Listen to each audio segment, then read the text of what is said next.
In today's video, I'm gonna show you how I turn this to this.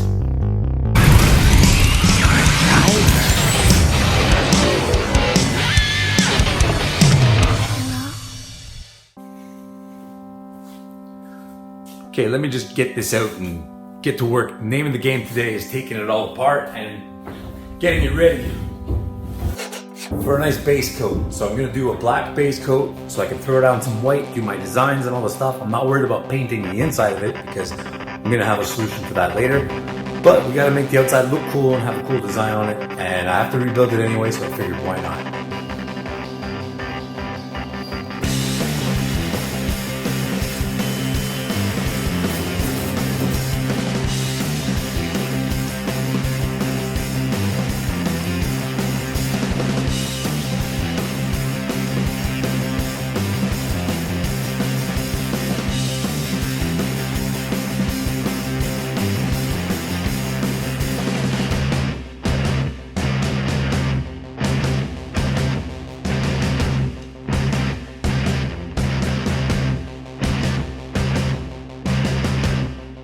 Now the process of taking this apart took a little bit longer than I anticipated. I thought it would be like real quick, but it turns out there's like 600 screws and bolts on this thing and it just takes forever, and it's like no IKEA instructions, nothing, but I got it to the point where I need it to be.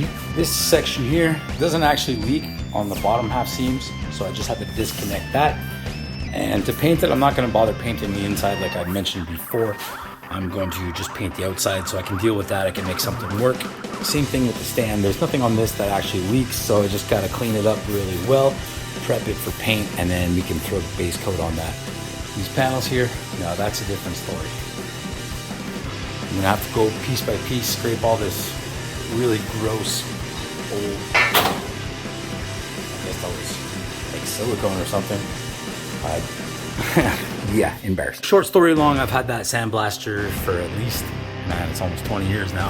I put it together years and years ago. I was probably about 16, 17 when I put it together. I made a huge mistake. I remember that. I put the foams that were supposed to seal the thing on the wrong side, and that didn't work out too well. I realized that after putting it together that I should have had it on the other side of the panel, and whatever, it leaked like crazy for years. I hadn't used it in the longest time, but now that we're powder coating, it's time to use it again, and it's making a mess. So basically I'm just redoing that mistake, and I figured while it was apart, why not paint it? Let's take a walk over to the new clean side of the bench. I'm gonna use some cleaning stuff here. Probably just gonna use some of the simple green that I already have in a bottle way over there. And then later on, we'll use some brake fluid to get all the silicone-based, petroleum-based crap, the oils and everything off of it. So Windex bottle full of that green soap stuff. Super environmentally friendly, simple green. Oh yeah, heavy duty cleaner.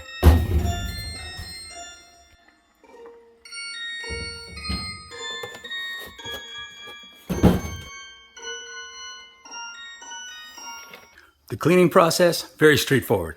I'm just gonna take a rag, gonna wet it down with that simple green solution mixed with water, like you just saw me scientifically mix it all. Spray it on, wipe it off, try to get all the dust and debris because you don't want any sand on there. We actually had bad luck with powder coating recently where the sand really destroyed the job on the finish end of it. And we can't do the same thing with paint. And also too, while I got these apart and I'm wiping them down and everything, after I'm done with the simple green and the soaps and stuff like that to get all the grease and grime off of it, I'm gonna shoot it down with some brake cleaner, and that'll get every little last bit of grease and oil off of it, even the oils and everything off of your fingers and your hands and everything. And then we're gonna sand it and then just scuff it up a little bit just to get the paint to stick. And then I can throw a base coat on it. Probably gonna actually hit it with the brake cleaner before I spray the paint again, just to get all the fine little particles and all that stuff that you don't want sticking in your paint, because when it's all said and done and dry, sometimes it shows all the little details. Like if you wiped it off with depending on the kind of rag you used. If you used a paper towel, you're going to get a little bit of paper stuck on the little sharp edges on the surface, and they always have them, and you always notice them when it's too late. So key is preparation, making sure everything's good. The legs of this thing, I'm not too concerned about too much, because it's like, they're there, and we're just going to work around it. They're holding it up. Depending on the design I choose, that might be a factor, but for now, I think the whole thing's just going to go black, and we should keep it simple and keep it fun. That's the plan.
All right, so everything's all cleaned up, degreased. Hopefully there's no smudge marks, there's no gummy stuff left over from the silicone and stuff. I didn't really go too much in depth with preparing it, with the sanding and the cleaning and the making it all perfect, because it is a shop tool, and in the end it's gonna be kicked around and beat around, and we're gonna be working with it. It's a sandblaster. We're gonna be putting pieces of metal in and out. It's gonna probably scratch up, so I didn't go too far with that.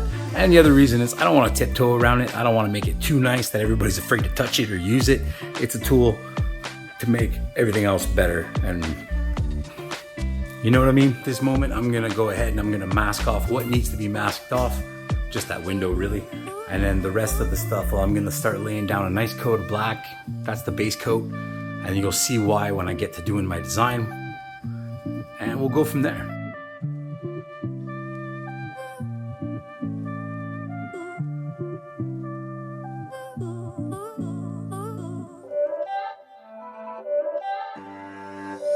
It's not a game, it's a rich thing.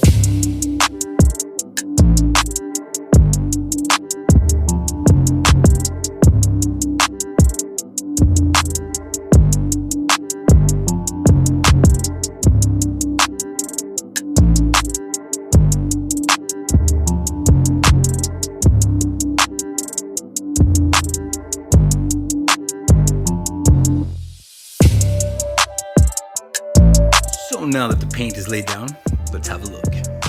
So keep in mind it's still drying. There's gonna be a couple spots here and there. The lighting's not so great in here. I apologize, sun's going down. I'm losing a lot of natural light, but everything is pretty well covered. Some spots, most spots, a lot of spots, I'm gonna have to get another coat. I did 2 coats in most places, except for this thing, the hopper, whatever you wanna call it. And here again, you can see it's still drying. But we're gonna have to let this sit and settle, and I'm gonna get back at it tomorrow.